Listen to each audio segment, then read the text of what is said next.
honestly, I will fight you, like physically fight you if you disagree with me. Hello again, and welcome back to my channel. So today's video, I'm going to be talking about episode 3 of Daredevil Born Again, called The Hollow of His Hand. And I really enjoyed this episode quite a lot. It is more of a quiet episode. Since Matt hasn't worn the Daredevil costume in over a year at this point, it does lean very heavily into courtroom drama versus gritty action, which I'm fine with. I have seen a few people online who are not happy with it because like they've only seen 5 minutes of Daredevil in their Daredevil show, but I think we're going to get plenty of that later. So I don't have a problem with it. Frankly, it's really nice to see Matt as an accomplished lawyer and actually like practicing law. Plus, I am biased and I do love a good courtroom drama. And I think we get a lot of information from this episode that can give us an idea of what's being set up for the rest of the season and possibly even season 2. For one, I completely forgot about the Hector trial in my last video. I was way too excited to talk about the comic and how the show could be setting up plot points from the comic. But because of that, I also did neglect to mention that the false information that Nick used to testify against Matt was that Matt bribed a witness to commit perjury on the stand. If you don't remember, Nick is the cop that Kingpin was working with to bring down Matt Murdock. So this could obviously be a huge reason why we're getting Hector's trial. I'm still holding on hope that a lot of my predictions are correct. We'll get more into that. So I do think that Officer Powell could be a stand-in for Nick in the TV series. When he confronts Matt in the bathroom, they have this whole conversation about witness tampering and the consequences of witness tampering.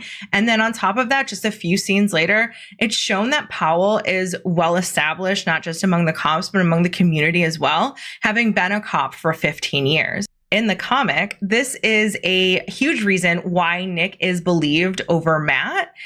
He was a cop for 20 years and as such was very respected among his peers. The other option for Nick in the series would be the character who shares the same name, Nikki.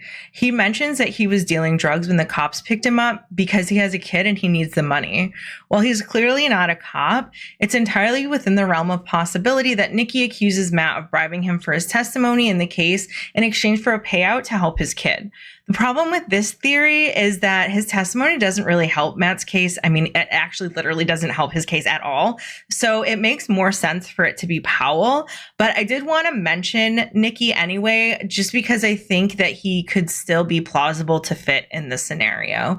Like, they could very easily still say that even though Nikki didn't testify against the cops or give anything with his testimony, that he was bribed by Matt to get on the stand in the first place and was told by Matt and paid by Matt to lie, but when he got up on the stand, he just couldn't do it. I could very easily see that being the case, but I think Powell is more likely. In regards to the Vanessa and the mob stuff, I really don't have a lot of thoughts or opinions on that and what's kind of going on there, just because it's not as interesting to me as like the overarching story with Matt, but I'm sure it will end up being important.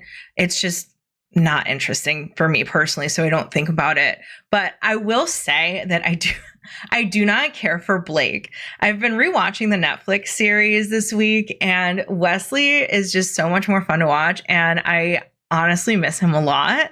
And he's also not as corny. That "I work for the man" line that Blake said just fucking sucked. Like, you know that character thought that he ate when he was saying that, but he just sounds like a loser. I don't know. We need to talk about how out of pocket Matt acted in this episode too. First, when he was cross-examining Powell on the stand and says the best cure for a black eye is fast hands, which frankly, I love the sass, but outing Hector as White Tiger was absolutely next level. There's no way he didn't know doing so would put Hector in danger regardless of whether he wore the suit again or not.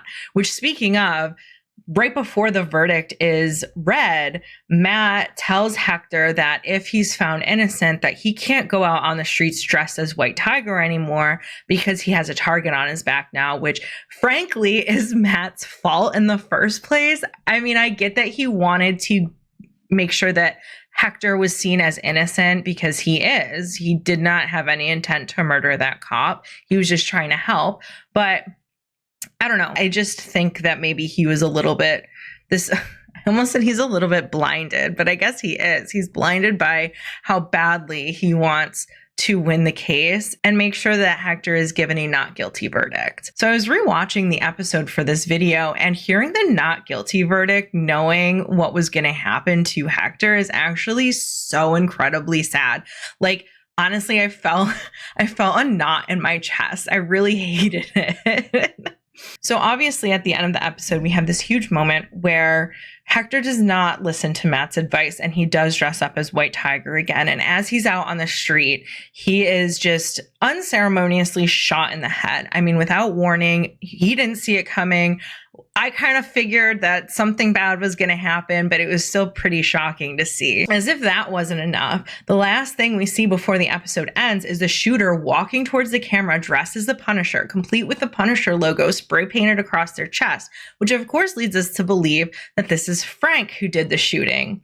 However, I think this is a pretty clear case of misdirection, and I think most likely it was Powell, or at least a cop, who shot Hector. I also think whoever did it may have been working for Fisk. The whole scene plays out with a voiceover of Fisk talking about how vigilantes are a disease, the court got it wrong, and so of course he wants Hector dead. Powell has his reasoning, of course. Hector killed not only his partner but his friend, and the cops hate Hector for killing one of them. It was written all over their faces in the courtroom scenes. Plus, showing all the dirty cops with Punisher tattoos isn't a coincidence. All in all, this was a great episode. Hector's murder is going to be the beginning of Matt's spiral, and I firmly believe that. He already feels guilty over Foggy's death, and now the blood of a client he outed as a vigilante is on his hands too. I do still firmly believe in my predictions from my last video, which I linked in the description.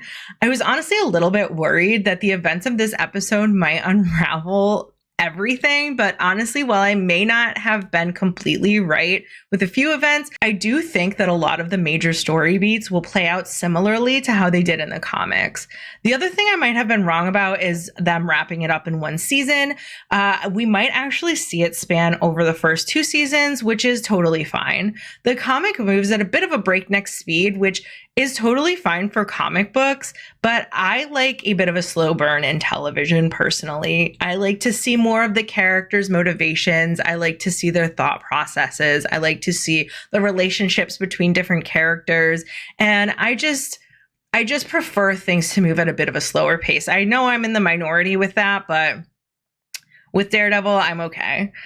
So there are a couple of other things that I wanted to add that are not necessarily plot related. For one, the transition from Fisk's bloody knuckles to Matt washing his bloody hands is perfect. I loved it. And the music in this episode absolutely gave me chills. The score for Daredevil has always been really good. I mean, obviously the intro theme is like iconic, but the score this season has definitely taken things to another level. The leitmotif, especially in this episode, which I hope I said that right, is just gorgeous. Honestly, I could probably listen to it on repeat. And of course, how can I not talk about Officer Morales mentioned? I know everyone's talking about this, and clearly I'm no different, but I don't really care at this point because I was so excited when I heard that name being read by Matt Murdock in the courtroom. Like, we've been getting these little bits and pieces of Miles existing in the MCU, and they just keep teasing us with it, and I want it so badly. I just want to see him.